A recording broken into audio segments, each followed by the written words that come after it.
This is how we get down. What's good, everybody? Welcome. We have arrived. We have made it to Friday. Oh, yes, it's Friday. This is Coach and Company live on the Stadium Network, Prime Video, DirecTV, YouTube TV, and also several other places. We don't care where you take in our content, YouTube, socials as well. We just care that you take in our content. We love to have a good time. We love to laugh, educate, entertain, and also learn in the world of sports. We're kind of a combo show if you're just finding us for the very first time. Now, how do we do on our best bets yesterday? Another 500 days. So we lost some juice. My picks were 1 and 2 because Ben Griffin decides to double bogey the 18th hole to take our check mark away. But not the end of the world. I just don't like X's at all. Now, our schedule coming out of BTT Studios. Obviously, we have this, our morning show. But if you missed any of the Coach and Bro show yesterday, JD from New York sitting in, just looked at the numbers. They're gigantic for us. So thank you guys for finding that, watching the show, subscribing to both of our YouTube channels because that show is very important to us. But also remember, today and every day, 2 to 4 Eastern time, I have my own Sirius XM radio show on channel 156. I encourage you to check that out as well. All right, news of the day. LeBron James, did you miss it late last night?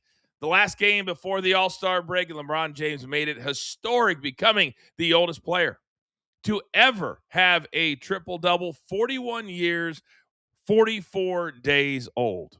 That deserves a tip of the cap, no doubt about it. All right, housekeeping is over. I want to get to it. I want to end the week on a winning note with a winning attitude. I just need a little. Oh, very interesting. They're here. Ladies and gentlemen, it's time. Let's beat the Bucks.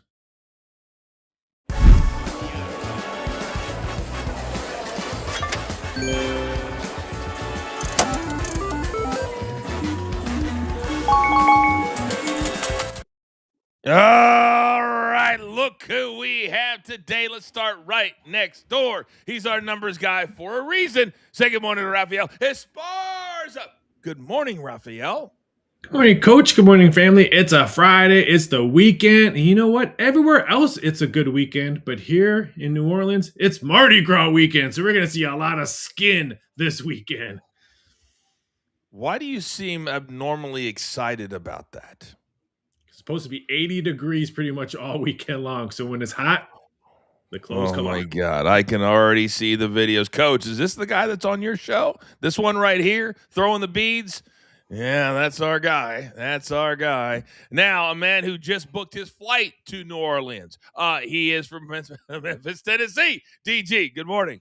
Morning, Coach. Morning, guys. I got a message late yesterday, Coach. I know you get a lot of these messages, but this one came from the chat queen herself and said she's staring you in the eyes right now because Justin Rose doesn't look so hot right now.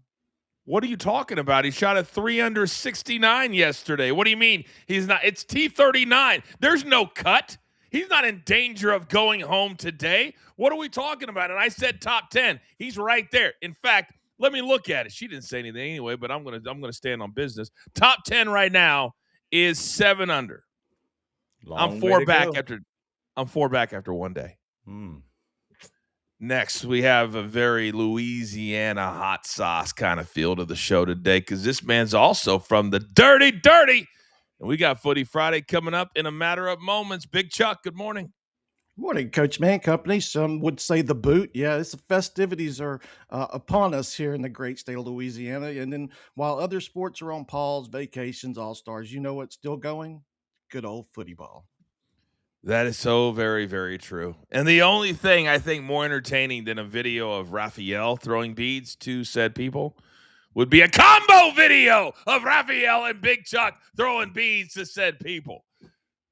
Can we make that happen? All right, gentlemen, we had 2 winning days. We had 2 500 days, so we lost juice. But I want to end on a positive note, so I ask one very, very simple question. Raphael, my guy. Way too slow. DG, best bet. Start us off. Go. Let's go to St. Louis with the Billikens. We're going to go and take them at minus 18.5, and it's minus 110. I like this St. Louis team. They're number 6 ranked offense in the nation at 91 points per game. But Loyola's defense, yeah, it sucks. It's a lot different than number 6. It's 355th in the nation. That's a big disparage. And so because of that, I like the Billikens to cover the 18.5 at minus 110. But let's now go to the number 1 team that has the best offense in the land, and that's going to go Miami of Ohio. We're going to team them up with Ohio and go over the 162.5. It's at minus 115. This Miami, Ohio team is 15-6 to the over on this season. I like them to keep rolling. They're going to score 100 points tonight. Let's go ahead and take these Miami of Ohio. That game is at 9 o'clock Eastern time, and if you guys have not watched Miami play this year, they're a ton of fun to watch. They really, really are. I'm looking at it right now, 24-0, longest winning streak in the country after Arizona got bounced by my Jayhawks the other day. All right, DG, great start. You guys hear that? We're walking around this morning. Somebody another earthquake. Yeah, I know. All right. Maybe it's just in my head. I've had a rough night. All right, Raphael, my guy, go. I love that Billikens play. That's a great future. They could be a shocker in a tournament. I think they're better than Miami of Ohio. So love the Billikens. I remember back in the day when I worked in a sports book, there was only Ivy League basketball on Friday. So I'm going to Ivy League. I'm going to take Harvard minus 8 over Brown. Brown has dropped 5 straight games, 3 of them by double digits. Harvard's won 3 straight and 6 out of 7. And these two teams already played each other in Brown's home court. And Harvard beat them by double digits. I love me some Ivy League Friday. Give me Harvard minus 8.5. All right, very, very good. Harvard and in the Ivy League, they play Friday, Saturday. It's a weird schedule because they go to something crazy called class during the week, something that young Peyton doesn't know anything about. By the way, I got to address something in the chat. DG, thank God you were on the show yesterday because Kimberly is bitching about our coaches challenge. And it was a top 5, and she threw a coaches challenge. It's not like it's a head up, Kimberly. It's not like we're laying 2.5. I said to give out merch, it had to be a top 10. Did I not? That is correct. You did. Well, you changed the parameters. No, I didn't. I'm the one giving out the merch. I'm the one spending the money. So I said, whenever you have that, there's a little bit of variance. So I said top 10. Clearly, somebody was getting ready tweeting about weekday wagers instead of paying attention to the morning show. If you know, you know. Now, just because of her, I got a little something tasty for the chat queen and all those golf bettors out there. I'm actually, I'll save Justin Rose for the end. We'll make this quick. Siwoo Kim had a really good start to the day. He had a great week last week when I called him for 4 straight rounds. And I was the idiot that didn't think that he'd get off to a good start. Ben Griffin stumbled a little bit. I watched him play yesterday. Doesn't quite have his swing. You got to watch the day before. So I'll take Siwoo Kim first. Then Chris Gotterup. What was I thinking? I thought you stay away from a guy who wins the previous week. My bad. He shot an 8 under. He started his round with 6 straight birdies yesterday. This man is on absolute fire. So minus 110, I'll take it. The books haven't caught up yet. And then finally, just for the chat queen, Justin Rose. Because if I'm going to get to a top 10 or a top 5, I need him to wipe the floor today with Ludwig Oberg, who shot a +3 on Thursday. Oh, by the way, those are my 3 plays. I don't like fighting with the chat queen. Doesn't feel good. It doesn't feel good, I'll be honest. I'll dress it into the show. All right. Every single Friday, we do our very best to go around the world to this little sport we like to call soccer, or in some parts of the world, footy. We put it together, and it's Footy Friday.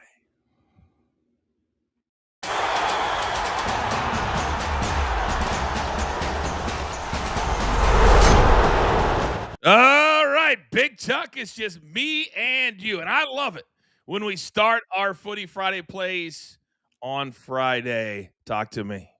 Not only Friday the 13th edition, we go to Spain, La Liga, Elche, cha-cha-cha. in Osasuna. This is just the if it's not broke, don't fix it play. The both teams to score. This one is cashed in 5 straight in 8 of their last 9.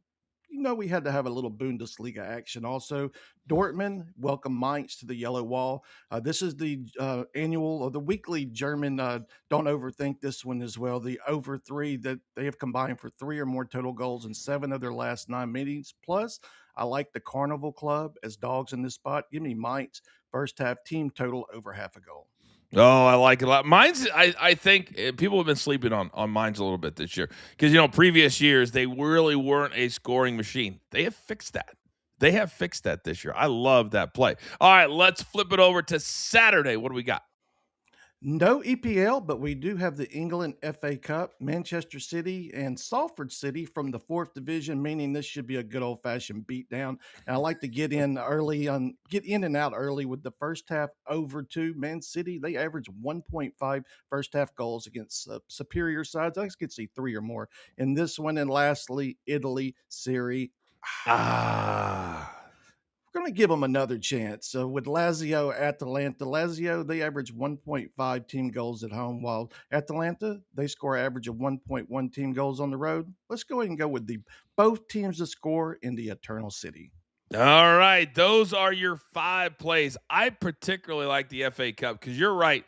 And when I bet on the first half is kind of all you can bet on, isn't it, Chuck? Because if it gets to 3-4-0, it could turn into 5 or 6, or they sit on it for the entire second half. You almost have to do a first half play, right? Almost have to. Absolutely crazy. DG, let me come over to you because right now I'm in my emotions. I'm in my head right now. I don't like to have disdain with people that lift this show up. What would you do? You host a show. What would you do right now? Sometimes you got to look the other way, but Coach, she's staring you right in the eyes and calling you out. I don't know if I would just go ahead and stand on business about your top 5. You think I should change it to a straight top 5? You don't have to include the merch. I think this is more about the pride, Coach. I think she's calling out and saying it's not going to happen. Just all pride bet. I just don't know why I got challenged on a place bet. It's a really hard bet to, you know what I mean? It's not like either or. It's not like, we're betting against, 80 other players. We're not betting against one. I think that's why it's pride. I don't think she cares about the merch as much. I think the top 10 would be the merch. I think she's saying pride on pride. No way he's in the top 5. All right, I'm going to leave it then. It is, it's rare. It's rare. I don't know. Gentlemen, as we head into the All-Star break, I know what's going on in the Big Easy. But, DG, in your city, you have similar music. You have a similar street. What do they call it? Beale Street? Beale Street, yeah. In Beale Street. Do they miss the NBA, or is it an afterthought? I'd say right now in Memphis, we are looking at prospects. We're looking at college prospects because our season is pretty much tanked in a sense. But yes, it is not as much fun right now as Bourbon Street for sure. But our basketball is much better than New Orleans. By the way, Nate G in the chat says challenge on a pole match, Coach versus Kimberly. Hey, I've done much worse. All right, gentlemen, just getting started. I love the vibe today here on the show. Coming up on the other side, we got some front page news. There's a big time quarterback that will be back. All the news coming up on that, plus LeBron James. He is what is that? Oh, it's a beautiful, beautiful morning out here in Southern California, apparently. We've got more on LeBron James. And also, what if we had the most unusual and controversial All-Star game of all time? Would you watch it? Would you enjoy it?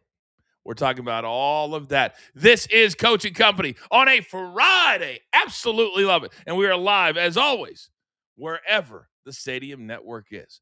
Come on back. I'm going to shut my door. He also brings something to the table that legitimately zero bring to the table that's currently active on that roster, and that's a sense of legitimacy. Things are about to pick up.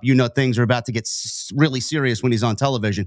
Plus, WWE should be using Brock not only because of what he's accumulated throughout his entire career, but Look at the future that we have. You mentioned Gunther. They haven't done anything with Gunther. How much aura would it give Gunther if he beats Brock Lesnar? What about Obafemi? They just debuted Obafemi. I'm pushing for an Obafemi Brock Lesnar match at WrestleMania because this company is in so desperate need to build the future and build stars. Like, stop waffling and stop waiting. You got this guy who looks like $1 million and he's a giant, and this is what people want to see. Book Femi versus Lesnar, and don't be scared creatively to put Femi over Lesnar. Start building the future.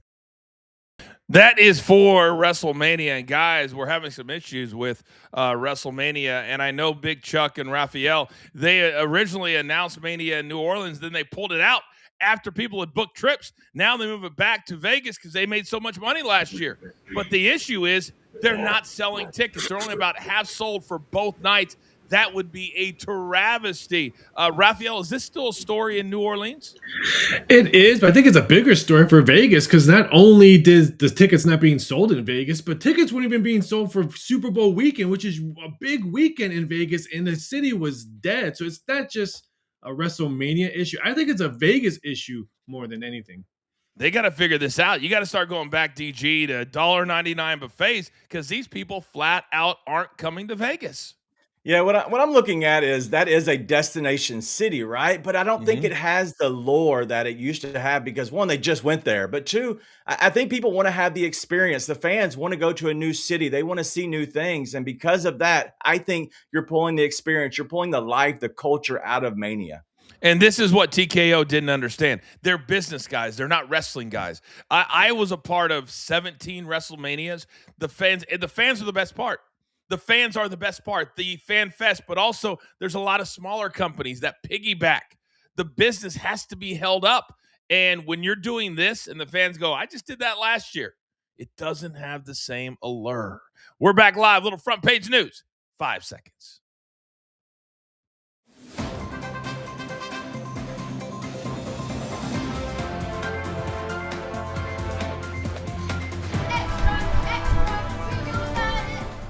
Okay, welcome back, everybody. It is Coach and Company here live on Stadium, YouTube, and social media. I am the coach, and we have headed into the All-Star game, All-Star weekend, that really not a lot of people care about or watch because they have destroyed it, just like a lot of the regular season. And when you're in the sports and sports betting space, these are big-time issues.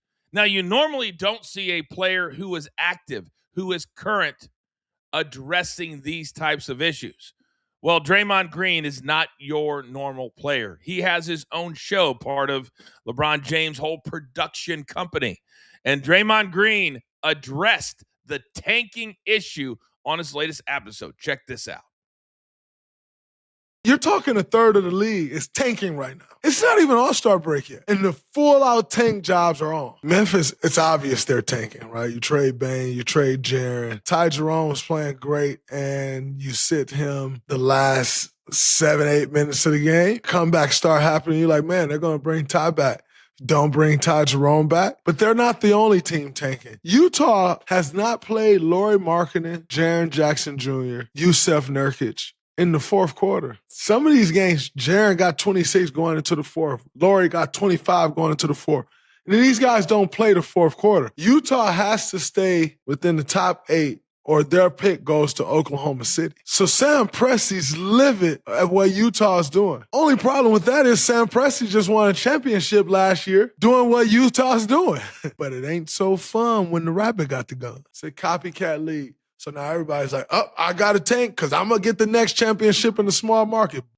No, you're not. Small market teams that'll be getting championships, San Antonio Spurs. They've been champions. Oklahoma City, they're champions now. But you're just not about to be, we all going to tank and we're going to, like, that's not how this works. Stop rewarding tanking. It's more blatant than it's ever been. It's ridiculous. And it's killing the product. Boy, you can't argue with anything that he said right there. And DG, he brought up your team, Memphis. This is so obvious. And I literally was watching the Jazz game the other day, and I think we had a play on it. And George, their dynamic scoring guard, he had like 28 through 3. I'm like, okay, we're going to get to the over. And all of a sudden, there was like 42 points in the fourth quarter because it was all backups. This stuff is a trickle-down effect. What do you make of what Draymond just said? Draymond, he's standing on business, as I said that. But Honestly, when I look at Draymond Green, this is about the business, right? And it's about him just looking at this in a different way and calling it for what it is. These small market teams, you have to do this to be able to somehow find a way to get all these assets. But he's right, though. You can't win championships in small markets very often. And so what these small market teams are doing is they're tanking, and that because that's their only chance of hope. But I see it's a huge problem, and he's calling it out, and I'm glad he's actually calling out. No matter how much I despise him as a player, he's actually doing the right thing and calling it out, because right now, this is the last season the NBA will have the current setup where you can possibly tank. They're going to change everything next year. Fantastic. And I also like the fact, I mean, a $500,000 fine to us would be catastrophic. To an NBA owner, not so much, but at least the NBA is doing something about it. Because, Raphael, this is, and betting shouldn't be the first topic when we're talking. We're just talking about competitive play. But betting is also a big deal, and we know that. And this affects all of that. Yeah, it does. But hats off to Draymond. I'm not the biggest fan, but when an active player said what he just said, people are listening, and I have to give him hats off. Does it affect me in my business? Not much, because people are still going to bet on it. Utah, back-to-back wins. They've covered, I think, 6 out of their last 8 games. Yes, they're tanking, but bettors want ATS because that takes them to the window. Maybe the actual players are saying to themselves, screw it. They can, whoever's out there, let's try to win every damn game. Because the last thing you want is a player coming out and saying, yeah, the coach walked in at halftime and said, guys, we're not going to win this game. Because that would be a disaster. And by the way, Draymond Green also is trying to set himself up for his media career after basketball. He's already on with Barkley and those guys. So this is probably his last year, or else he wouldn't say this. All right, topic number 2, LeBron James, historic night. First 23 points he either scored or assisted on. The oldest player to ever record a triple-double. DG, does this deserve our respect?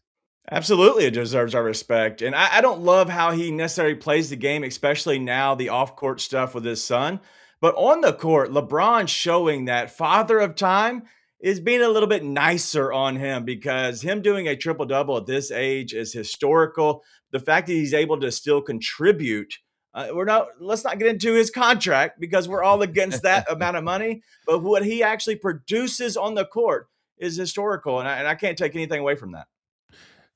Raphael, your thoughts? I was more blown away in how he got his rebounds. That was all hustle and wanting to get the ball. Yes, he scored pretty easily. Yes, his assists are pretty easy because he's so big and playing a guard half the time. But how he got his rebounds was more impressive last night than anything, because he out-rebounded not only the opponents, he out-rebounded Father Time last night.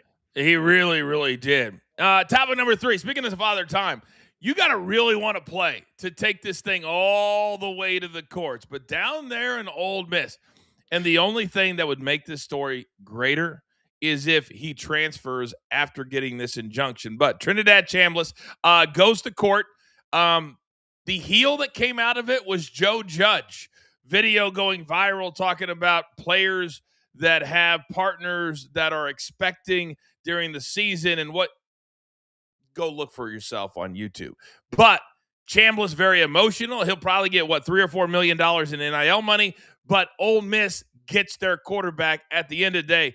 Everybody in Ole Miss DG's got to be excited about this. Yeah, I followed Joe Judge's, honestly, advice. I told my wife this morning, I have the show, leave me alone. This is my craft. No, I'm kidding. But yes, I look at Chambliss and what he's doing. He knows that the money that he can make in his last year at Ole Miss is so much more than he will make in his first 3 years in the NFL. And so because of that, he has to go get this money. He's doing whatever it takes to get this money. Raphael, exactly right. It's no longer are these quarterbacks going to come out when they're juniors, especially if they're not a guaranteed first-round pick. And a lot of people don't realize he's a little bit undersized for a top number 1 pick. I think this is a really smart move for him to get a little bit more seasoned. I just think he realizes NFL is not in his future, so he's trying to get the bag right now because he doesn't want to go to CFL or XFL or whatever other league. This is the way he's going to get his money. But I loved when the doctor on the stand was saying, have you ever had a serious cough? Did you want to play your job if you had a serious cough? I'm like, really? You're talking about a cough? It is, and I don't know what is going to change moving forward with college football. But I think a lot of things are going to change. And this, as much as it is a feel-good story, it's still, we're talking about a guy playing 6 years. And I think with NIL, we saw John Calipari say, you know what? We need to reward these kids that come here for 4 years. And I love that idea, DG, of if you go to a college, you stay for 4 years and play, you get awarded a 5th. Because there's so many kids that don't make it to the NFL. So why not make the college product the best it could possibly be and reward the kids that make a commitment, stick to a commitment, and then feed that into a bigger kind of box that we can have some control over this thing. And I think what you would see in that, and I really like that, is you would have some of these kids getting their actual degrees, because I don't know if people understand how much time and effort goes into playing these sports in college, but it takes a lot of time, and it's hard to do your schoolwork at the same time. And I know that's the wrong way of thinking, but that 5th year that will allow them to still play, but also still continue to get their degree, because so many kids have to go back in another year after they're done playing just to finalize their degree. Rafael, he's absolutely right. He's absolutely right. And then you could also do the college or the summer classes, the lesson a little bit. People laugh when they go, oh, he's just playing football. It's hard to get up at 7 o'clock in the morning, sore as hell, and go to a class that you do not care about. And let's be honest, I barely cared about it in college because I knew what I thought I was going to do with my life. And thank God I've been able to do that. But Rafael, this right here, it kind of feels like this could be the tipping point to some really positive change, hopefully. That 5th year would be great, because then a lot of these kids who think they're ready to go pro won't go pro and not get drafted and all that. They can stay there and maybe get some kind of NIL money. 0 is better than, or 1 is better than 0 if you get some NIL money. So I think it's brilliant for those kids who just get bad advice. Real quick, topic number 4, Major League Baseball quietly. And this is where real life kind of starts to morph in, guys, to real life sports. Venezuela has a ton of great baseball players. A lot of them play in the big leagues. They have been quietly going in and getting them and pulling them out, getting them to the United States, because after what happened with the attack, it's hard to get a visa and it's hard to get these players out of the country. DG, what do you make of this story that is a very, very serious human story? Yeah, I honestly, before you brought these topics up for us to kind of like look at, I had no idea about this. And so I love that we're able to look at this at a human side of things and see the world, how vast it actually really is. But seeing these problems, like, we don't deal with that over here. And it makes me appreciate living in a country that allows us to have these decisions and to live free. But now they're having to travel to a neighboring country just to be able to potentially fly out. There's so much that they're doing to chase their dreams. I respect it. I applaud it. And everybody behind the scenes that's making these smart decisions is doing a really good job. Yeah, I agree, DG. And Rafael, if I'm one of these kids, and that's what they are, we're talking 21 to 28, 30-year-old kids, I would be terrified. And we have no clue what it's like to live in those countries. I've been to a lot of them, and I wish every single American could travel to one of these countries. They would never bitch again. What do you make of this story, Rafael? It brought me back to what Cuba used to do with their Olympics. They would bring kids for Olympics, and then when they're there, they keep them there, and now they can't go back because they're here in the States. So it made me realize what Cuba used to do, especially for boxing. But yeah, reading that story was just heartbreaking. The craziest part is thinking about, like the Ukrainian athletes, and they're in the middle of a war, but yet still playing soccer, still playing their Olympic sports. And you go, man, because you think all of Ukraine's in a war. And I was actually in Afghanistan in the middle of a war. They still live their lives, sort of. And you got people fighting around. Can you imagine walking down the streets of Memphis or New Orleans and people are like literally fighting, hiding behind buildings? That's what I saw. It's crazy. But sports, somehow they continue on. And it kind of, in some ways brings everybody together. All right, good discussion, gentlemen. We're only halfway home here on a Friday. Coming up on the other side, it is All-Star Weekend. What does that look like for you? And the most interesting take I may have ever seen on what we should do. This is Coaching Company live right here on Stadium.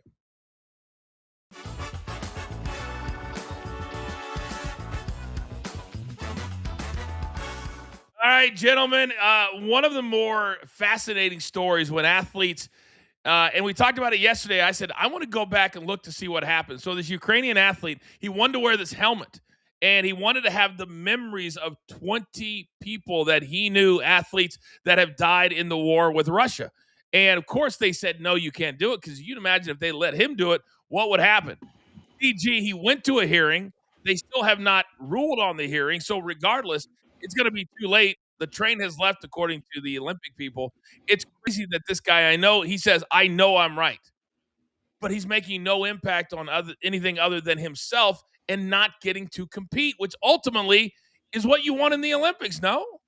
Yeah, and that's the thing is he is right, but at the end of the day, like we have to have somebody that tells us like, hey, we can redirect, like we can pivot and we can do it this way. And I think that's what he's getting. He's getting at people that want to agree with him because they probably have the same strong feelings. But there's got to be a way to still represent those people, but be on the biggest stage now and actually be able to compete for your country. You're right. And Chuck, I think the bigger issue here that he's not seeing is that he feels he's right for his people. Well, what about the Russian athletes who feel like they're right with their company? Because there's some people that are like that. When you start to talk politics and countries, you can't allow it in the Olympic Games.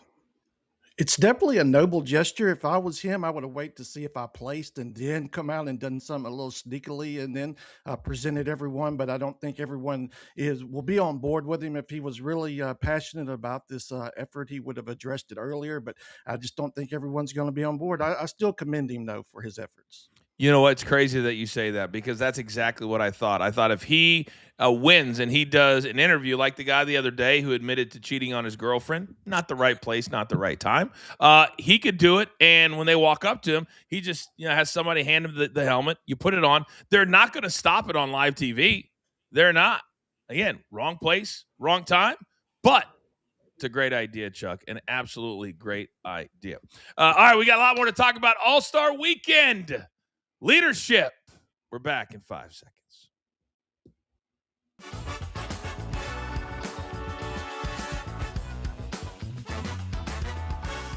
All right, welcome back, everybody. It's Coach and Company here on Stadium, YouTube, and social media for a Friday. It is All-Star Weekend, so the NBA is on hiatus. Now, I saw this video, and this is kind of what we're going to turn the show into, discussion, sports, the love of sports, that type of thing. And as I was thinking about this All-Star topic, I thought the leadership right now is being questioned every single step of the way, from Adam Silver to the GMs, how things are done. You heard DG say they're going to change everything next year, but also the OGs, the LeBrons, the Kevin Durant's, the Steph Currys, not stepping up and saying something as well.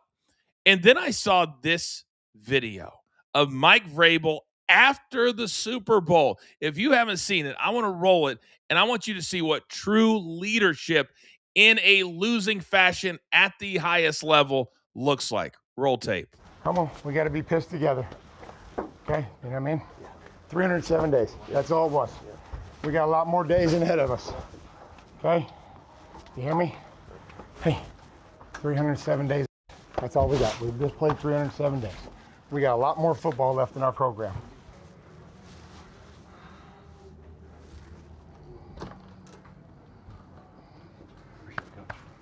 Look at me. Appreciate you. Okay? So glad you're here. This sucks. But we got to be pissed together. You hear me? Guys? Okay, Woodsy, come on. Woodsy, I know when we picked you up, you didn't think we'd be here, buddy. I'm sorry. I appreciate you. Look at me. Hey. Appreciate you playing your ass off, okay? We got to make sure that whatever happens in there, that we're pissed together. Okay? One team pissed. Appreciate you. We ain't done. I know. We ain't done. Yes, sir. You hear me? We got everybody?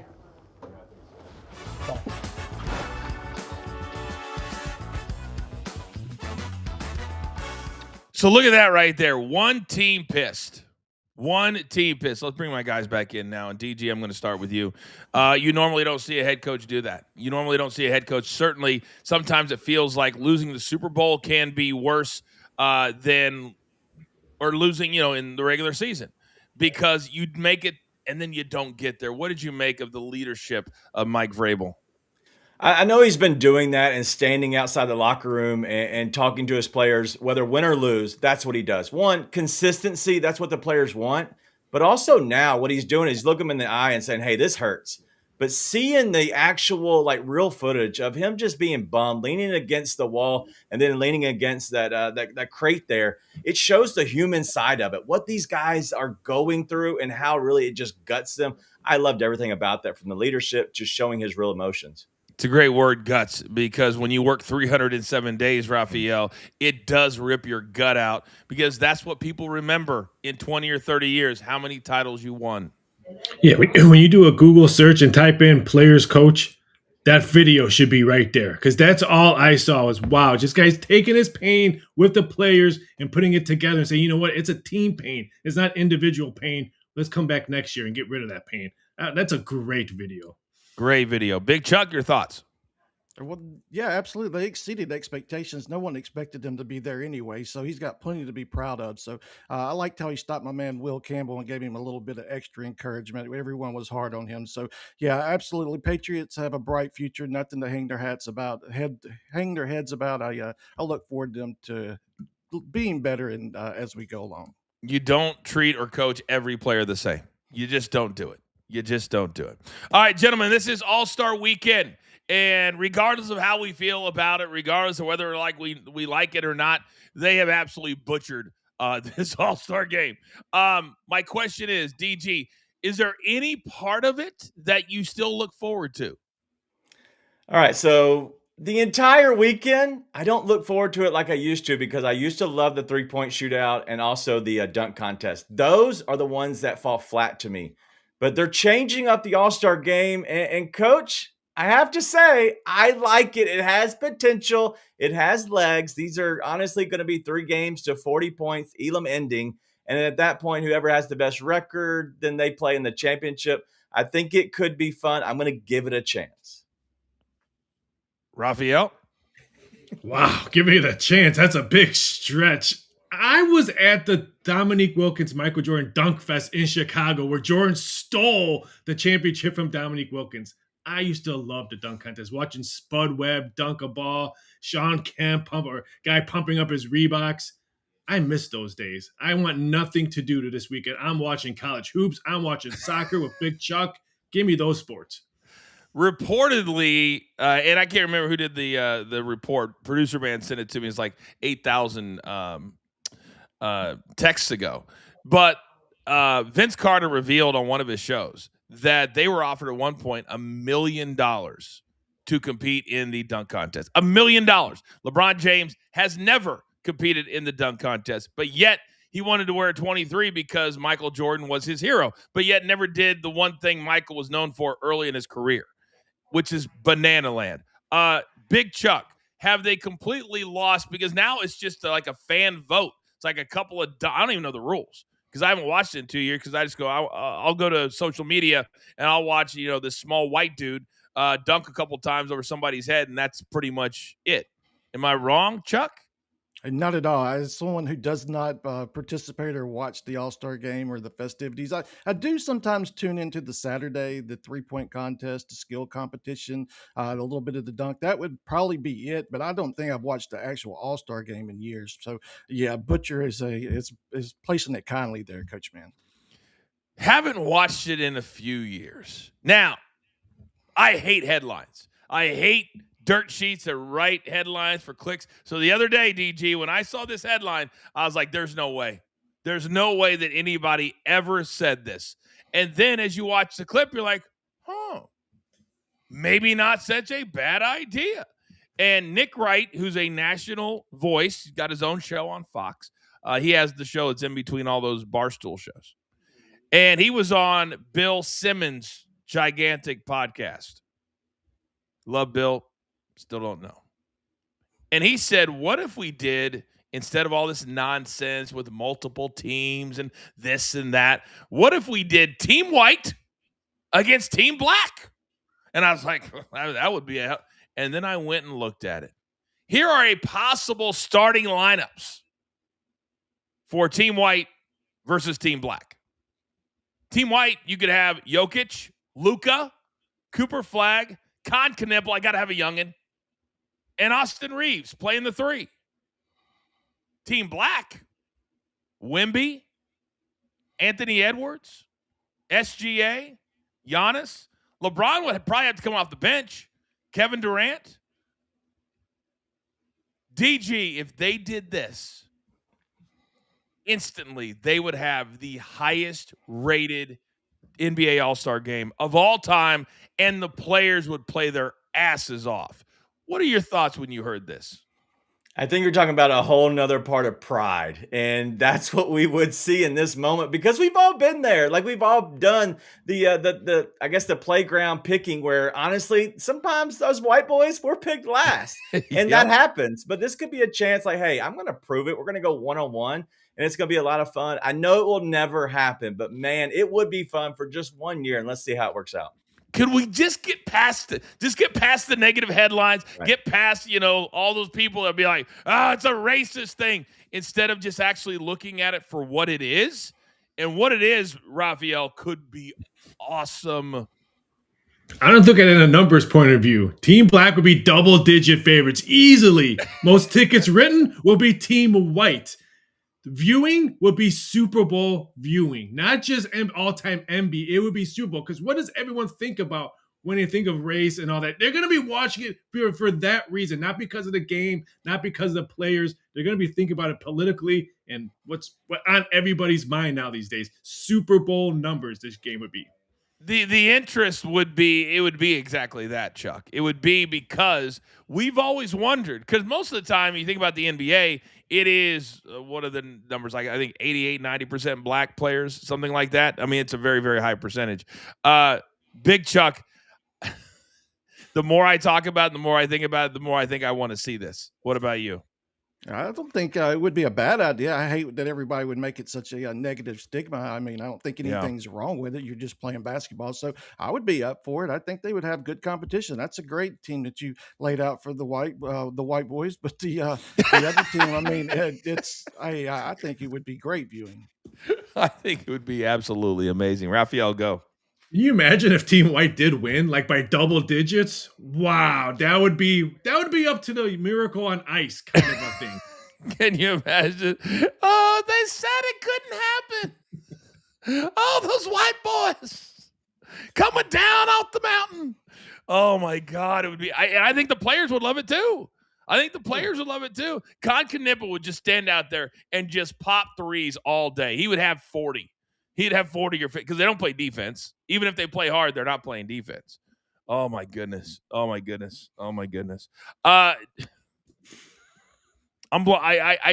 can't understand how this hasn't been thought of before now. I really, really, really, really can't. Who would be the All-Star Game MVP of that game? Wow. DG. I think you would probably be Wemby, because he's young and dumb, and he would definitely be trying as hard as he possibly can. But he's also French, and so he's like, hey, we're playing basketball, and I want to win. I think that's what you'd have to look at. But Anthony Edwards in this moment would be the social media MVP, because the trash he would talk, it would be fun. I love Anthony Edwards, especially if you can get a hot mic on him during this game, would be great. Oh, my God, it'd be absolutely amazing. You think about all those great All-Star games when Kobe clearly wanted to win it, when Michael, and then depending on the city it was in, Raphael, sometimes the players would make sure that hometown player got all the shots. This would be amazing how they would figure out who would be the guy. Yeah, Wemby would be minus $2 to win MVP, because he would run circles around the Joker, going back and forth. Joker would be he would want nothing to do. He would be tapping out to get a replacement to guard Wemby. Oh my God. We still have coming up on the other side in our NBA showcase segment. We're going to be talking All-Star game best team as far as conferences, and also who do we think the MVP is going to be and who should it be? We know who the betting favorite is, but who do my guys think that it should be? Really fun Friday today. Also, we have to lock it in for our third winning day of the week. This is Coach and Company. We're here every single weekday on the Stadium Network, also on YouTube. By the way, if you haven't caught out Coach and Bro from yesterday, also from the Stadium Network, I encourage you to do that on our BTT Studios YouTube page, and do it right now. All right, plenty more to come. On the other side, Coach and Company. As always, we're live right here on Stadium.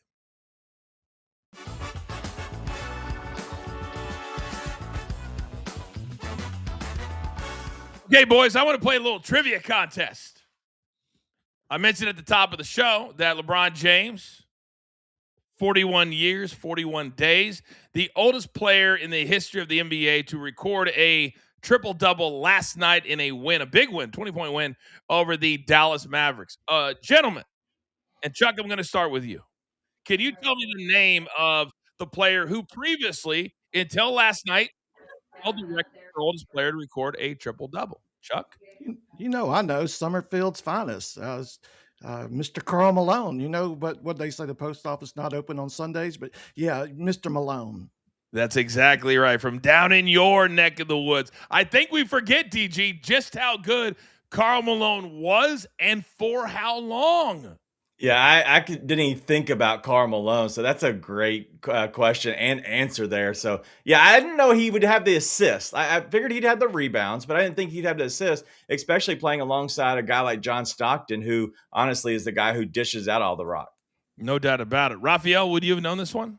They said it last night when I was watching the game, and the first that came and popped in my head was Tim Duncan, which he's on that list, but he wasn't Karl Malone's age. So, yes, I was a little bit shocked that Karl Malone was on it. Karl was one of those guys who you think of him just being a jazz player, just being that 1-2 with John Stockton. And then John kind of did what we expected him to do. He kind of went into oblivion. He kind of helped his son and stayed up in the Gonzaga. That was on brand. Karl Malone, I think, last time I checked, doesn't he run a trucking company? Like he started a trucking company?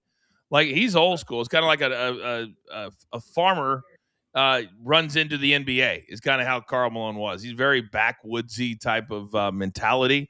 So both of those guys. But then they went and played where? LA. The Lakers. We forget Gary Payton and Karl Malone were there together. God, doesn't that seem forever ago? Just seems forever ago. It really does. We're getting there. They played with Shaq and Kobe, right? Is that right? Yeah, they did. They were all four there together. Yeah, 100%. All right, time to talk NBA, and it's time to lock in our best bets for the weekend, and we're going to do it all because we're back live in 5 seconds.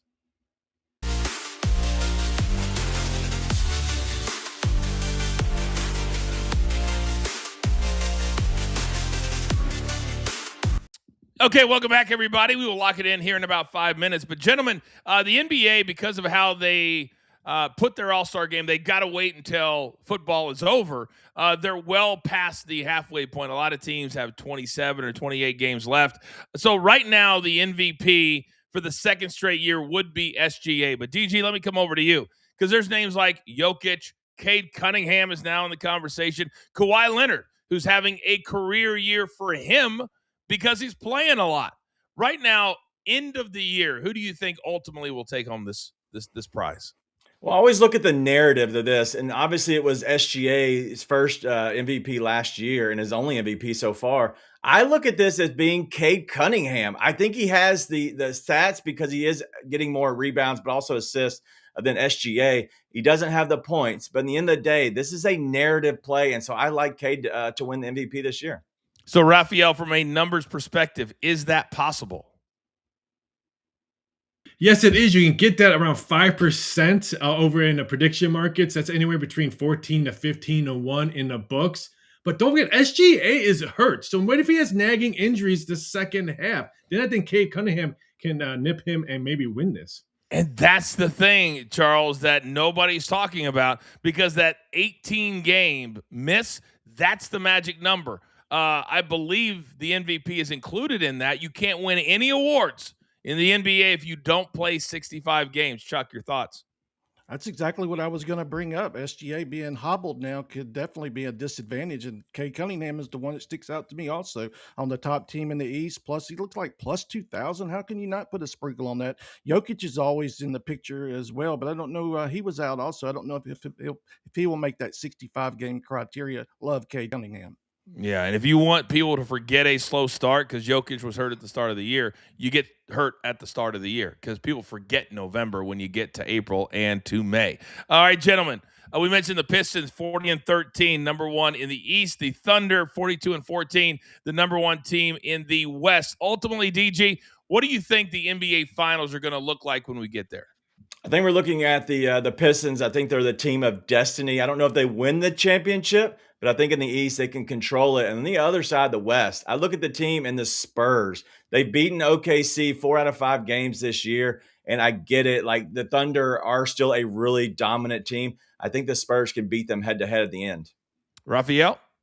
I'm going to stick with the Super Bowl theory. The Boston Celtics will represent the East. I love the trades that they did. Maybe Tatum comes back. Maybe he comes off the bench. Maybe not a full 20 minutes starters in a playoff. But give me the Spurs. Spurs are winning. This is Wemby's year. Wemby, welcome to being the number one guy in the league. All right, 38-16. They're currently second in the West. Chuck, your take?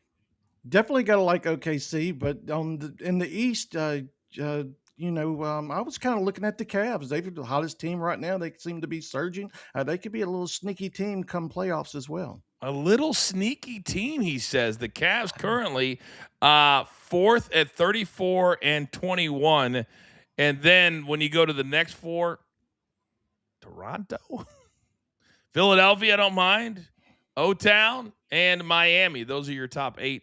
Obviously, the play-in is 9 and 10. I think Charlotte's going to be a ton of fun to watch this year as they get into the playoffs, potentially win their division. But I think the Hornets, if you're looking for a little sprinkle, I think the Hornets, you don't have to go any farther than them. You get really good numbers and a team that is surging as well. So I wouldn't mind. I don't think they're going to make it to the finals, but I'm saying if you're looking for a fun bet. All right, gentlemen, it is Friday.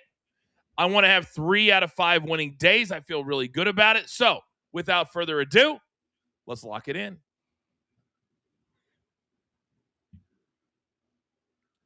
And we are.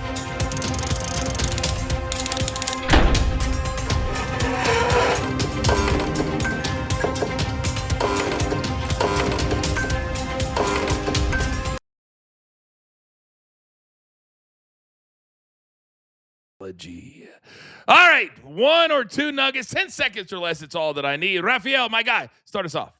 We're going to the Ivy League. Give me Harvard minus 8.5. Brown has dropped 5 straight. You can add that 6 straight because they already lost to their opponents by double digits once already. DG. Yeah, let's start off with St. Louis Billikens minus 18.5. We're going to get them at minus 110. Number 6 ranked offense. We're going to go ahead and keep scoring a lot on this one. And then the next game, we're going to see a ton of points. Ohio at Miami of Ohio, over 162.5 at minus 115. This is going to be a track meet. I expect this to be 170 plus the end.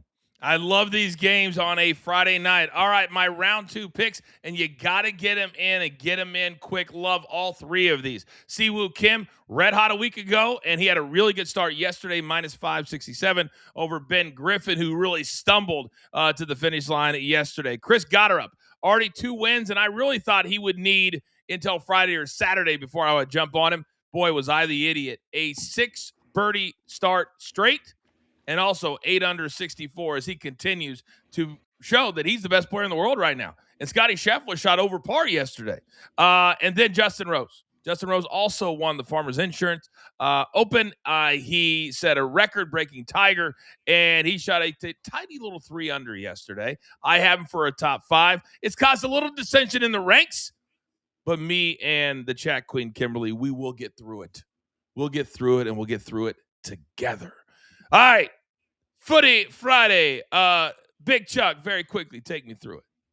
Yeah, a little Friday the 13th day soccer. La Liga, Elche, Osasuna, both teams to score. It's cashed in 5 straight. And then we have the Bundesliga, Mainz and Dortmund. I like the over 3. It's kind of auto play, come through in 7 of the last 9. And Mainz, first half team total over half a goal. Saturday, we don't have the EPL, but we have the England FA Cup beatdown matchup. Man City, Salford City, the first half over 2. I think we could see a minimum of 3 in the first half. And lastly, Italy, Serie A. We're going to give them another chance. They haven't been too kind to us, but we're going to go with Lazio, Atalanta.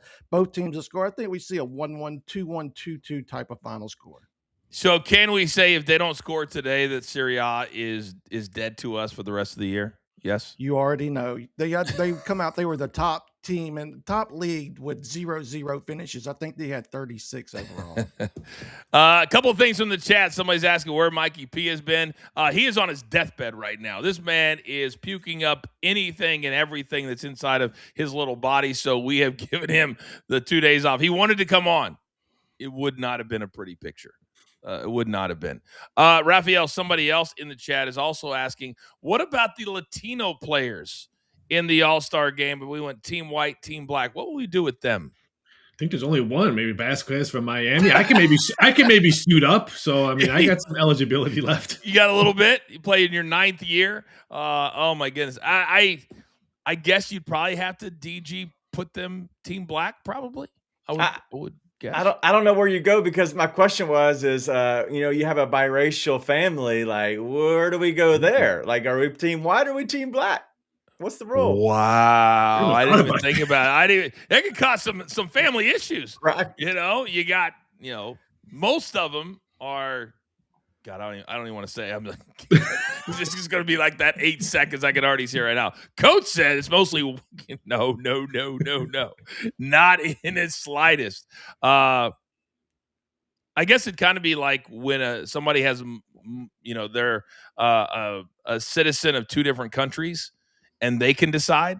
Oh, dual nationality. Yeah, dual nationalities. Yeah, exactly. So I wonder how many would choose team white, or how many would choose. You might want to choose playing time. Right. That might be. We got Giannis over here. We got Jason Tatum's coming back. You might be conducive, or it'd be like, okay, Jokic's not going to play behind him. I mean, it'd be a real issue. Gentlemen, well done today. Have a great weekend. Producer man, you know what time it is? Give me that one shot. It's now time for all of you to go out into the world and be nice to one another. Be kind to each other. Consume all the content, and let's do this damn thing together. And if you missed it, understand this. There's only one thing left to do. And I believe you all know what that is. You've got your marching orders. Let's take all of these tickets straight to the pay window. For my entire team, Lamar, DG, Raphael, Big Chuck, producer man, always behind the scenes, making the show look like $1 million. I am simply the coach, trying to keep this train on said track. We grind for you so we can win with you. It's what we're all about every single day, live on YouTube, on social media, and most importantly, live right here on the Stadium Network. Have a great weekend. We'll see you on Monday.